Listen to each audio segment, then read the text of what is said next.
বলুন। তাহলে ফুটবল বিশ্বকাপ সম্পর্কে আমাদের ধারণা ক্লিয়ার হলো। এখন আমরা একটু মিলিয়ে নিব যে কে কবে ফুটবল বিশ্বকাপটা পেয়েছে। একটু মিলিয়ে নাও খাতার মধ্যে। 1930 সালে উরুগুয়ে, 1930 সালে ফুটবল বিশ্বকাপ শুরু হয়। 1934 সালে ইতালি, 1938 সালে ইতালি, 1942 এবং 1946 সালে দ্বিতীয় বিশ্বযুদ্ধের জন্য খেলা হয়নি।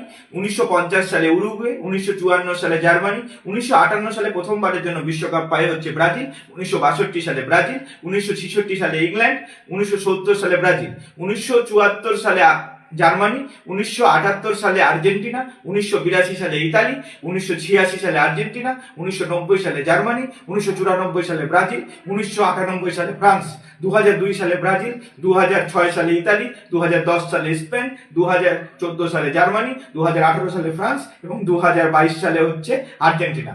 আমাদের এবার জানতে হবে সবচেয়ে বেশিবার বিশ্বকাপ কে পেয়েছে এবং ভারতকে কোন বিশ্বকাপে ডাকা হয়েছিল এবং ভারত খেলতে যায়নি। খুবই ইম্পর্টেন্ট, কিন্তু মিলানো হয়ে গেছে। ঠিক আছে।